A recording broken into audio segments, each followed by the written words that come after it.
So I'm going to get you started on quite a challenging problem, number 7 from Chapter 3 homework assignment for Business 7. So this is the last problem for Chapter 3. Let me get there. And it's a critical thinking problem. I actually really like the problem because it approximates the real world. So we've got Humphrey Nelson, who was looking for a way to earn money in the beginning of the summer to pay for his college tuition in the fall. Excuse me. And he decided to start a lawn service business in his neighborhood. And then we get the description of different events, which are all business transactions. Our goal is to prepare 3 financial statements for his business called Elegant Lawn Care. So what we need to do first on a piece of paper, that's what I'm going to do. Every transaction we're going to record as a debit to one account and a credit to another account. And so then we will have balances of all these accounts to use to prepare financial statements. So each time you see a dollar amount, that designates a business transaction. So to get the business started, Humphrey used $6,000 from his savings account to open a checking account for his new business. So every transaction like this must be recorded in 2 places. Cash for the business goes up, debit, and we have to credit something. So we're going to credit Nelson capital account. That's the equity account we will be using later on the balance sheet. It also goes up, but it's a credit, right? 6 and 6,000. There we go. And then he purchased 2 used power mowers and various lawn care tools. So I think it would be called tools. It's an asset. So he purchased $2,000 worth of tools. Cash goes down, credit. Tools goes up, debit. And also he bought a truck, same story, and the truck is $3,600. Second-hand truck. So truck goes up, debit, and cash goes down, credit.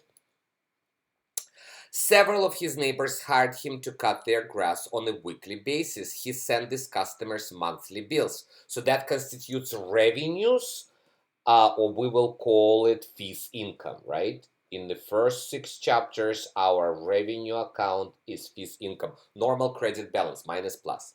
So by the end of the summer, the neighbors paid him $4,800 in cash. Cash goes up, debit. Revenue goes up, credit, fees income or revenue. And then we have credit customers. So this is accounts receivable. So I'm going to put it as AR. They owe him money means that his accounts receivables is up, debit, and his revenue is up, credit. And also he cut grass on as needed basis for other neighbors who paid him $4,000. So I would say this is debit increase cash, and this is credit increase fees income. He spent this at his expenses, $800 on gasoline. So gasoline expense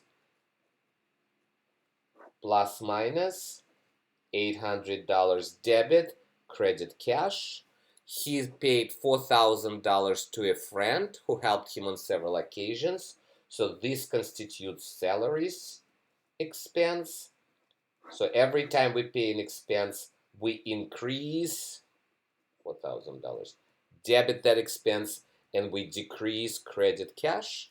And then another one, he had an advertising in the local newspaper, cost $800. So this would be advertising expense,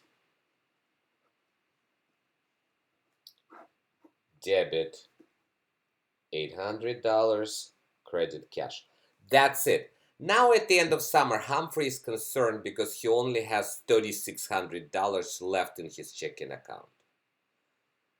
And what that means is that after we add the positive side, add the negative side, and when we subtract them, we will have $3,600 left. That's the balance of cash account. So you need to double check that we did everything correctly here. And then, you've got the balances, tools and truck and AR and capital. And so we have to add these three fees income. So it's going to be 11,200. And you have gasoline and salaries and advertising expense. So everything was organized. Let me see how I go back here. Oops, I don't want this. Stop sharing. So you can see that we have all these accounts with balances. Now we place them in the appropriate financial statement. So the first financial statement is the income statement, which is revenue minus three expenses. So we're just gonna nothing else, right? In the income statement is going to be revenue. So you go to the income statement. The revenue account is fees income right here. And the amount we have, let me place this so you can see it. So there is the amount, 11,200. And then we have three expenses. We've got gasoline expense. Oops, not gasoline, gasoline.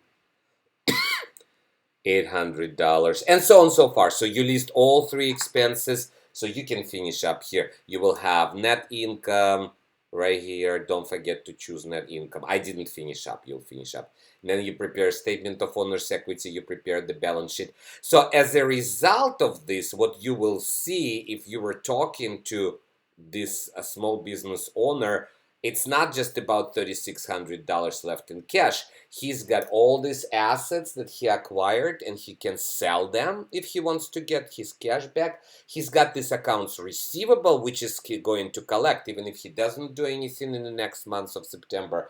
$2,400 is coming to him. He's got no liabilities, right?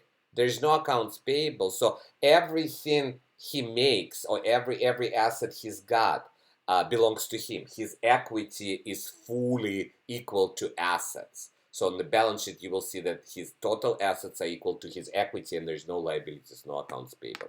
So he's actually doing really, really well. He invested $6,000, but you will see on the income statement how much. I'm not going to tell you. You'll finish it. But after you complete it, you will see how much money he made, how much in profit, I should say, he made just in 3 months. So I hope it's helpful and it will get you started and finished for this problem. Take care.